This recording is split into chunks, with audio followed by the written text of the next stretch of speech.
The data is showing that there is a dramatic shift in the environment of the people that come to the event. The environment somehow is changing a host of metabolic functions. Now, here's the weird part.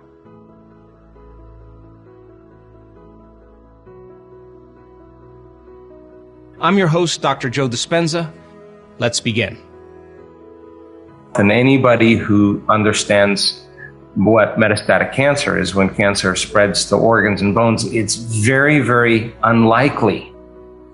It's very unusual for the metastatic cancer to really not only stop spreading, but reverse and repair.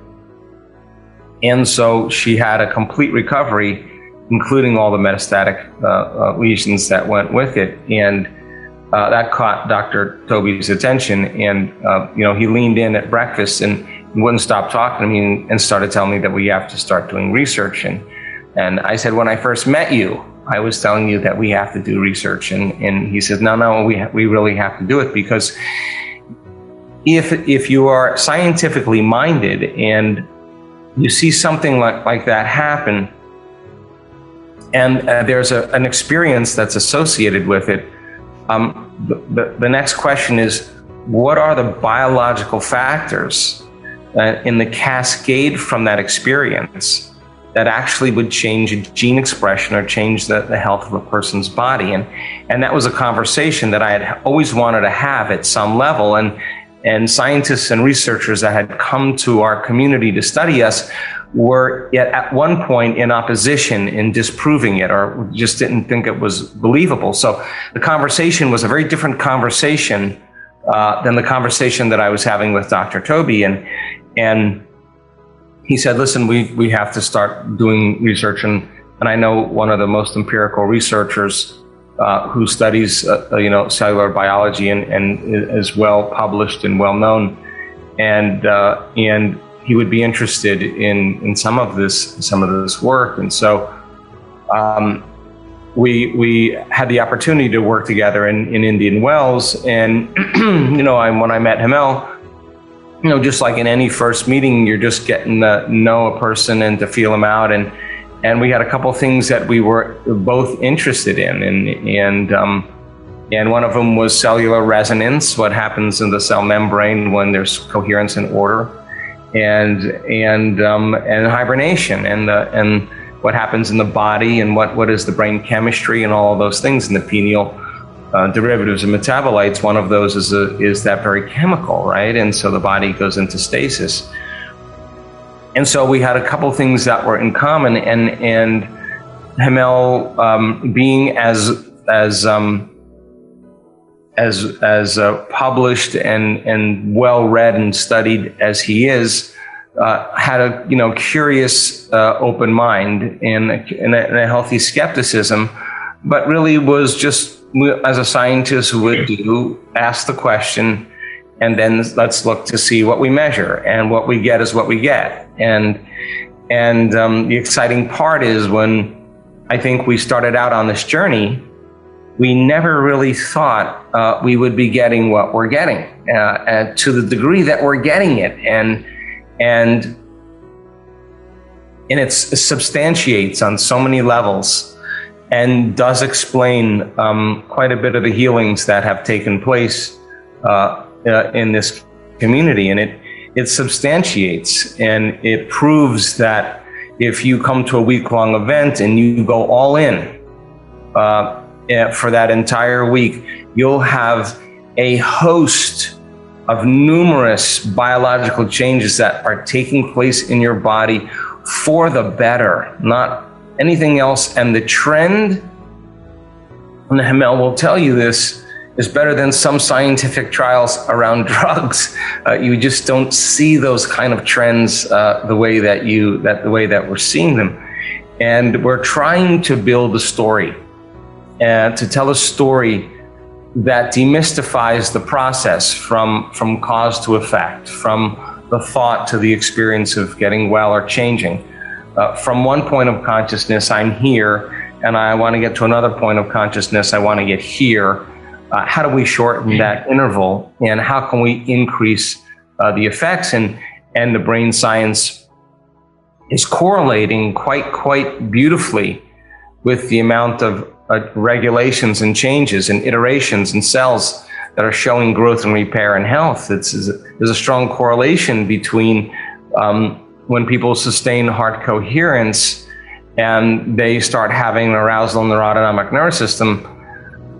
There's a strong correlation that there's going to be a host of metabolic changes that are going to take place as well, and not small biological changes, very large biological changes that talk about a person literally being greater than their environment. And that's one of the models of change that we talk about. And so by demystifying all of these different things and putting them together and getting machine learning to look at brains that are what we're doing similarly and what are the correlations, helps us to teach it better, and have people begin to understand while they're doing their work that they should stop doubting that they're changing if they come to a week-long event, because we can tell you that on a more probable than not basis you are. And if you go all in, you'll look at the end of the week like an advanced meditator, which is kind of an interesting thing that could take place in a very short amount of time. And some of the people that have healed recently in some of the week-long events, I want you to know they healed because they kept thinking of that science. They kept thinking, they knew what they were doing, and nothing else was working for them. Nothing else was working for them, but they walked out of that event a different person. So the science has not only substantiated what we're doing, but has informed people to keep doing it. Inform them to keep going into it, because when you see all those changes that take place in what goes on in a person's body, that could be the reason why you continue with your meditations and the reason why you don't give up on yourself. Sometimes wind up very surprised about the outcomes that we discover.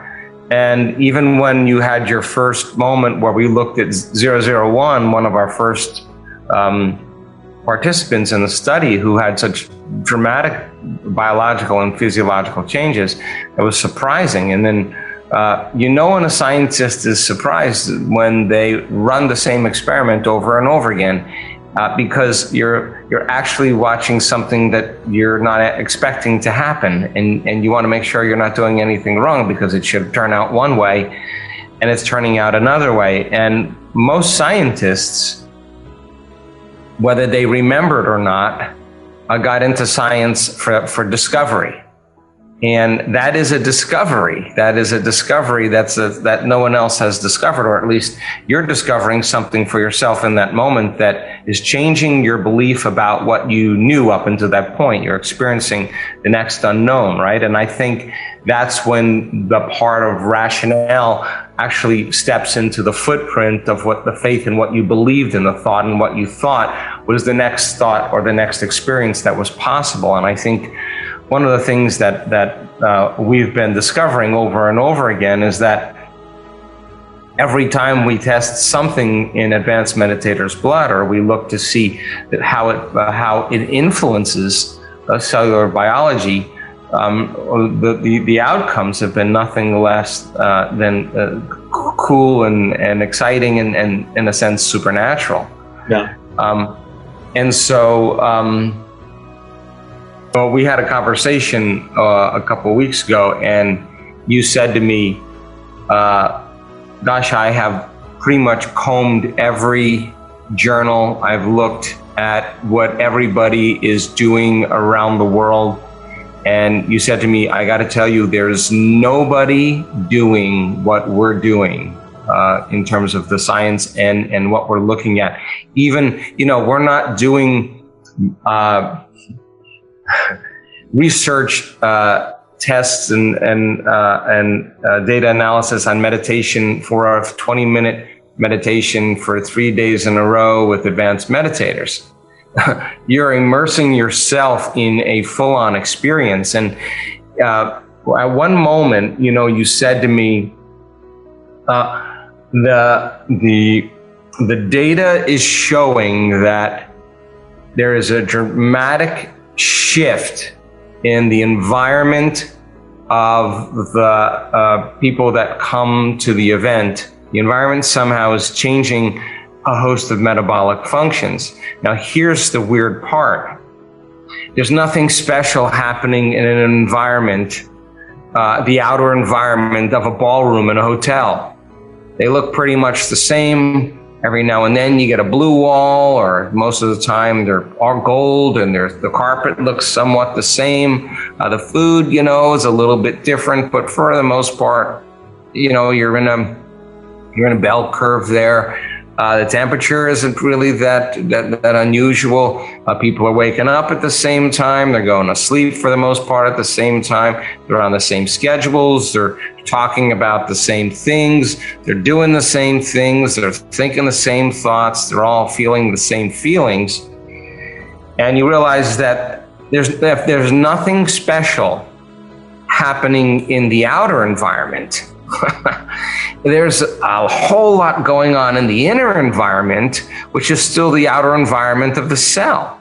Yeah. And the outer environment that you perceive through your senses, the accumulation of that is a chemical signal that we call an emotion, to different variances and degrees and flavors.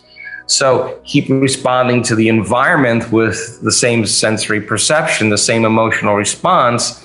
The response could actually weaken the organism, or the response can create a change in the organism.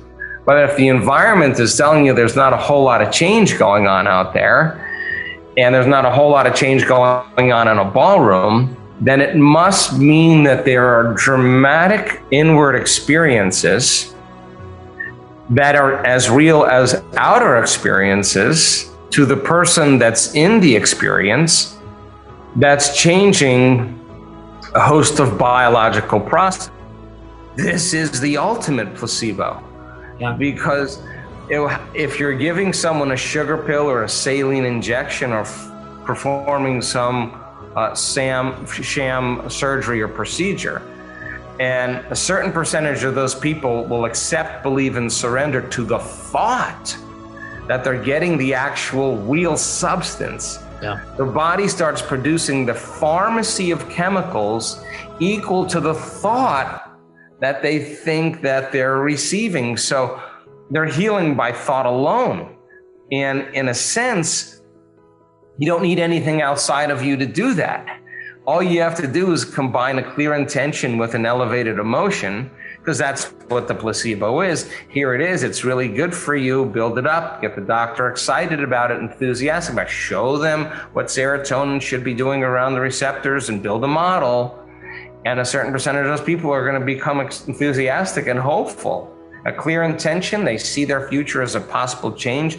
They feel the emotion of it. They're changing their state of being. The pill, the injection, as the cause of it. But because it's inert, the thought of doing that's anticipating the feeling of the event before it occurs, and they're feeling the emotion and moving into a new state of being. Well, that's exactly what we're doing in the workshops that we do that. And when people do that properly and they change the way they think and feel, they tend to actually believe in their future more than they've been believing in their past. They're more connected to their future than they are at the rest. And if they can keep staying in that state of being, their perceptual networks in their brain will change, because they have the circuitry to perceive through the VR headset a greater appreciation of the outer world. And if they're feeling whole and they're feeling connected emotionally to their future, then they're not separate from it, and they're much more in the present moment, and they're changing their biology. And so then we asked the question at one of the events, what if we took a group of advanced meditators, like at a follow-up, and we see those hosts of biological changes in an amount of time in the people that are novice meditators? What if we up the challenge, up the conditions, greater model of understanding, theoretically?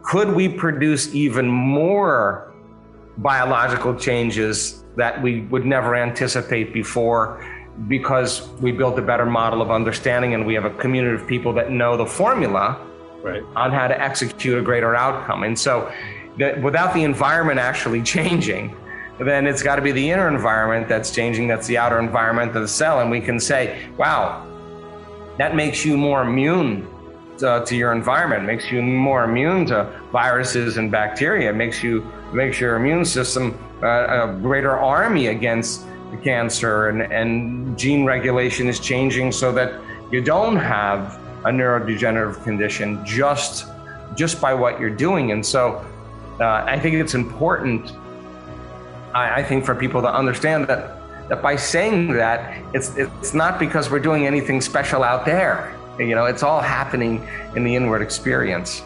A coin toss, we saw, wow, that the probability that there was an event that was happening during the coherence healings in all three events said it wasn't random. There was a lack of randomness, and the opposite of randomness is more order, right? And I think that, and our hypothesis that not the number of people that, thousands in a stadium, in as much as it is having more of a controlled group, a smaller group, that could actually produce more orderly and coherent energy. That's just a stronger signal. So how many people does it take to begin to affect other people non-locally? What is that number of people that we could come up with, that we could say, wow, for every 10 people that are brain and heart coherent,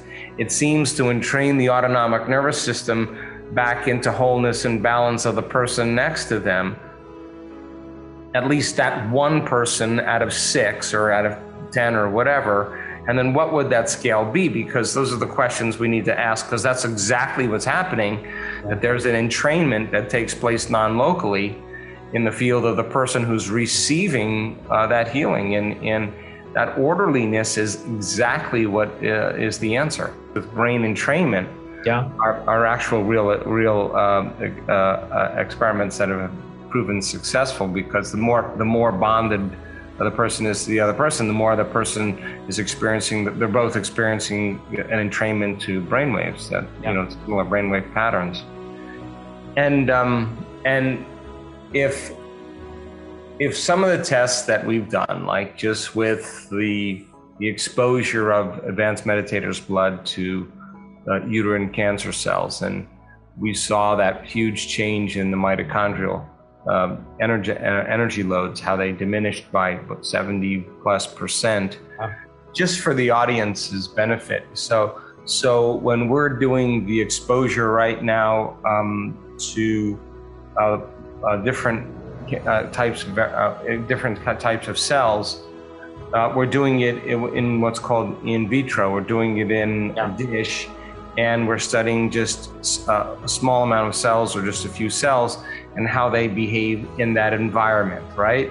Yes. But if you take a group of those cells and they're somehow working in unison, if they're a tissue now, like a tumor, then they work better in community. They work better when there's more of them. And so the next level then, by exposing the plasma of advanced meditators to something like a tumor, if there's a change in that tumor, it is so significant because the model changes when you go from glass to body, or to tissue, or to life.